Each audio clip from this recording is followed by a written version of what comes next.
اس concern ने मुझे उनके बीच में शर्मिंदा कर दिया। तुमसे उम्मीद नहीं थी आफिया। अगर आप यहाँ नहीं आई तो मैं आफिया और अहमर को आपका सारा सच बता दूंगी। इसीलिए उसने ये सब झूठ बोला। ये जो उसकी सर्जरी थी ये सब झूठी थी, उसका प्लान था। मैं पता है वो चाहता है कि तुम अहमर को छोड़ दो। बाद एक बंद कमरे में होते हैं और मैं उनके साथ होता हूँ।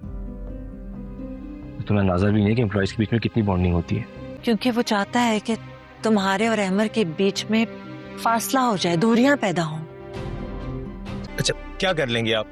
मैं वो करूंगी जिससे आपका आफिया को पाने का ख्वाब चकनाचूर हो जाएगा। नाज़ो के अपने अमाल ही अब उसके सामने आ रही हैं और शारिक ने उसकी बात का एतबार नहीं किया होता और उसे घर से भी निकाल दिया होता है।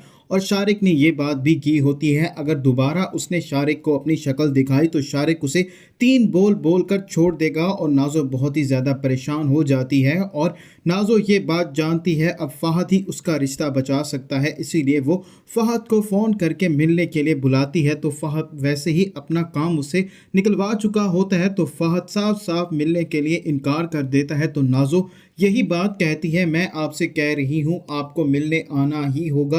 और फ़हद जब ये बात करेगा, अगर मैं मिलने ना आया तो तुम क्या कर लोगी, तो नाज़ो उसे धमकाएगी और उसे यही बात करेगी, अगर तुम मुझसे मिलने नहीं आए तो मैं तुम्हारा ख्वाब चकनाचूर कर दूंगी और मैं अहमर और आफिया को भी तुम्हारा सारा सच बता दूंगी। और फ़हद जैसे ही ये बात सुनेगा वो थोड़ा सा घबरा जाएगा, क्योंकि फ़हद ने अभी आफिया को हासिल करना है, इसीलिए वो कहते हैं कि वक्त आने पर गधे को भी बाप बना लिया जाता है। तो फ़हद नाज़ो की बात मान जाएगा। और वहीं दूसरी तरफ अहमर को भी बिल्कुल भी अच्छा नहीं लग रहा होता, क्योंकि जैसे ही फ़हद वहाँ पर होता है और एम्प्लॉयज़ बातें भी कर रहे होते हैं और फ़हद इसी बात का फ़ायदा भी उठाता है, तो अहमर बहुत ही ज़्यादा परेशान होता है और आफिया से आकर वो ये बात भी कह देता है।